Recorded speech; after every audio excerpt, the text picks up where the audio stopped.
Première partie, l'ombre sur la cheminée.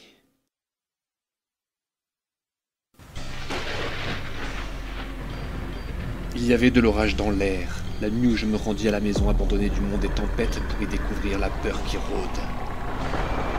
Je n'étais pas seul, car la témérité ne se mêlait pas encore, chez moi, à cet amour du grotesque et de l'horrible qui a fait de moi un éternel errant, en quête de ce qu'il y a de plus étrange et de plus terrible dans la littérature et dans la vie.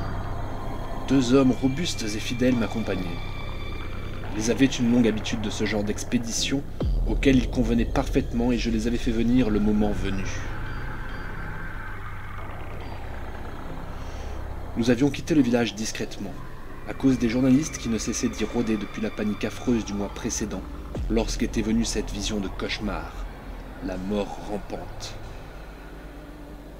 Plus tard, pensais-je, ils pourraient me servir, mais je ne voulais pas d'eux en ce moment.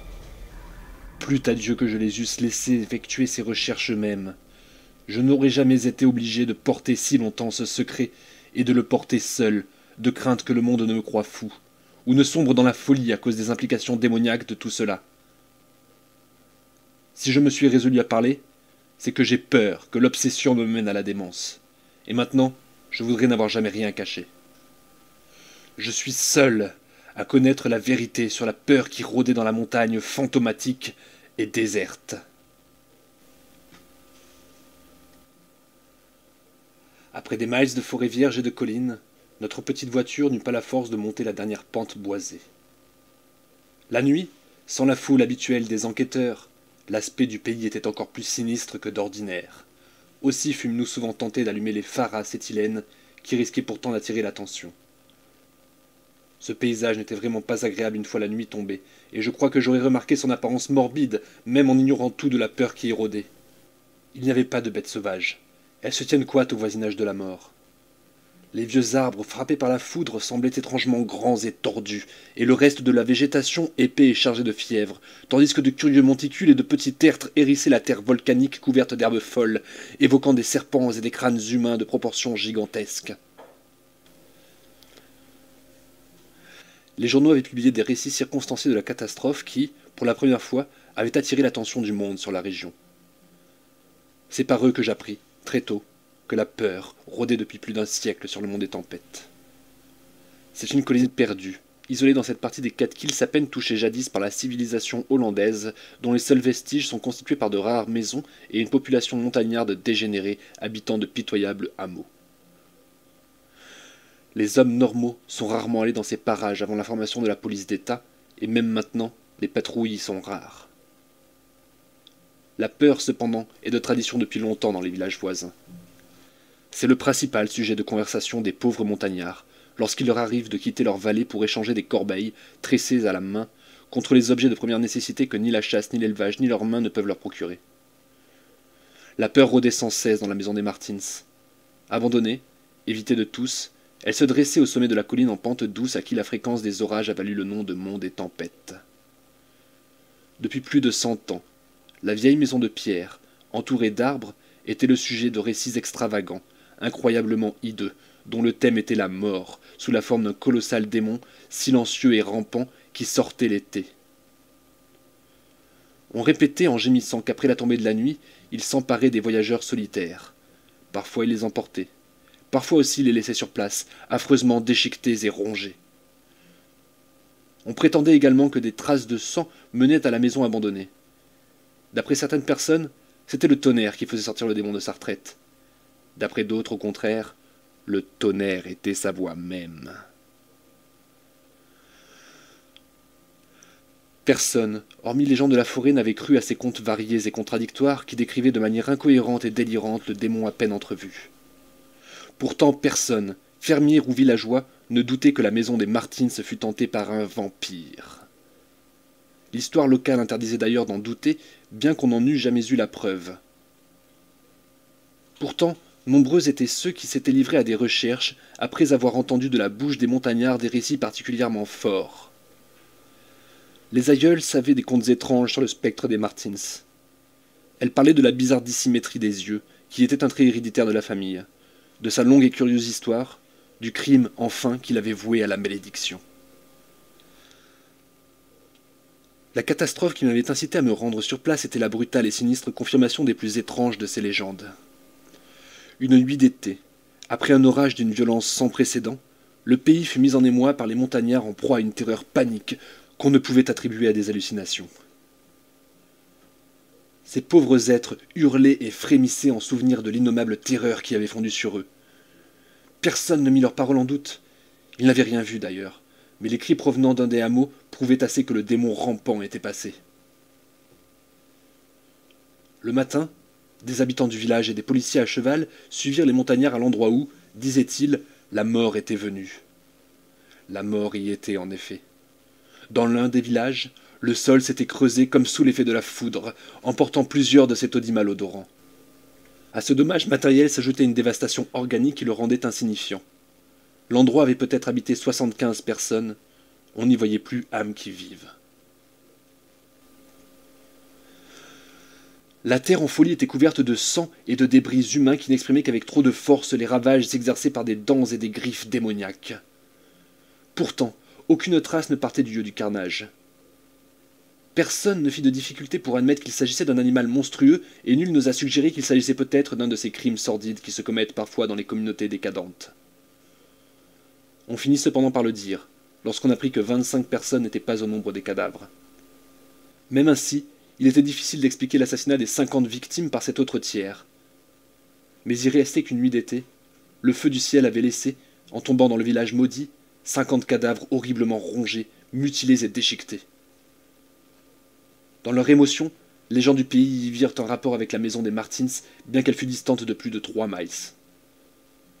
Les policiers plus sceptiques n'examinèrent que rapidement la maison au cours de leurs investigations et, constatant qu'elle était entièrement abandonnée, ne s'en occupèrent plus. Mais les gens du pays l'inspectèrent avec le plus grand soin. On retourna tout dans la maison.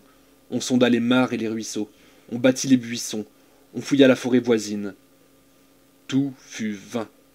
Le démon n'avait pas laissé d'autre trace que cette destruction. Dès le second jour de l'enquête, l'affaire avait été complètement exposée par les journaux dont les correspondants ne cessaient de parcourir le monde des tempêtes. Ils décrivaient la maison, avec grand luxe de détails, et tentaient d'élucider le mystère en interrogeant les vieillards du pays.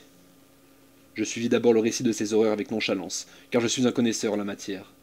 Mais au bout d'une semaine, ayant décelé une atmosphère troublante, je me mêlai, le 5 août 1921, aux journalistes qui emplaçaient l'hôtel de l'Efforts Corner, le village le plus proche du Mont des Tempêtes, qui servait de quartier général aux enquêteurs.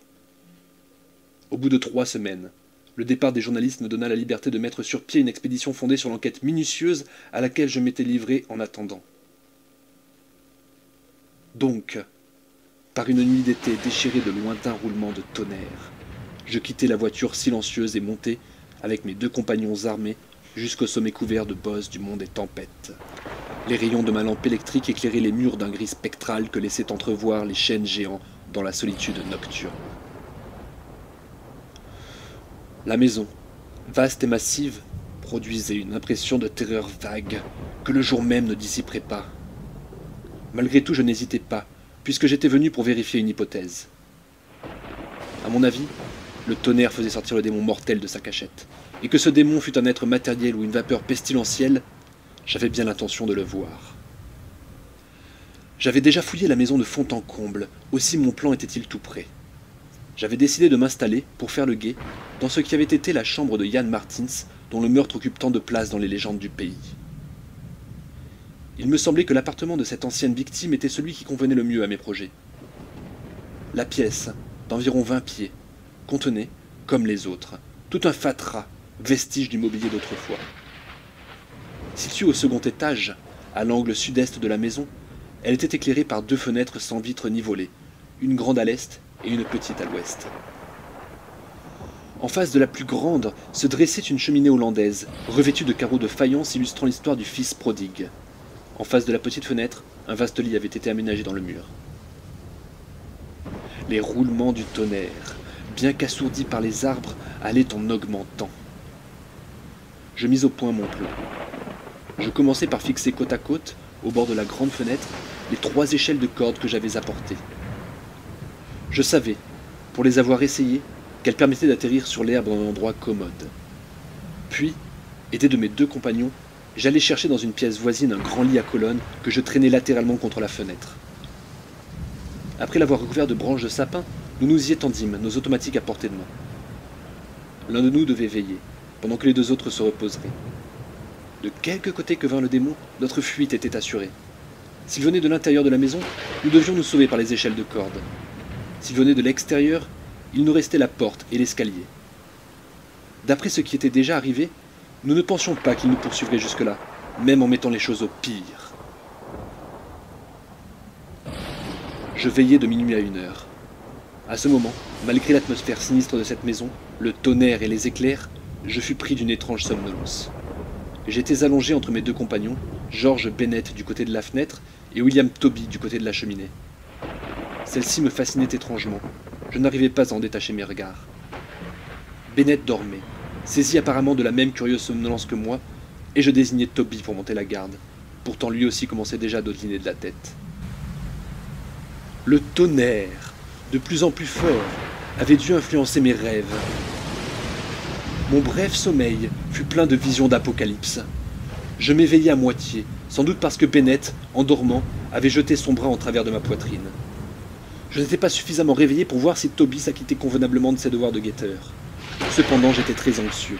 Jamais la présence du mal ne m'avait oppressé à ce point.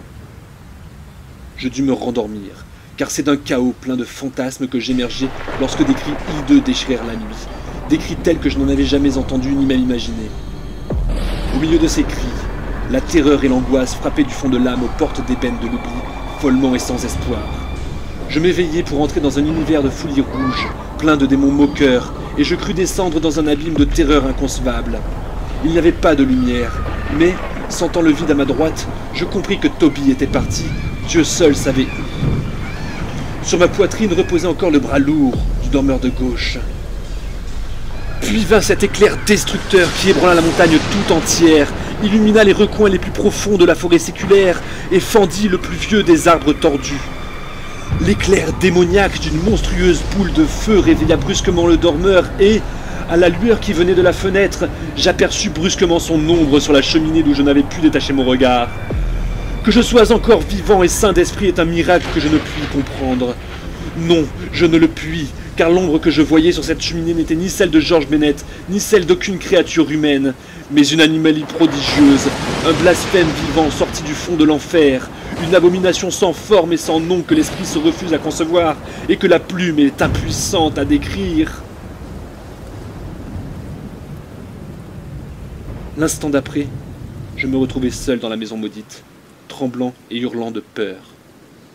George Bennett et William Toby étaient partis sans laisser de traces, ni même de lutte.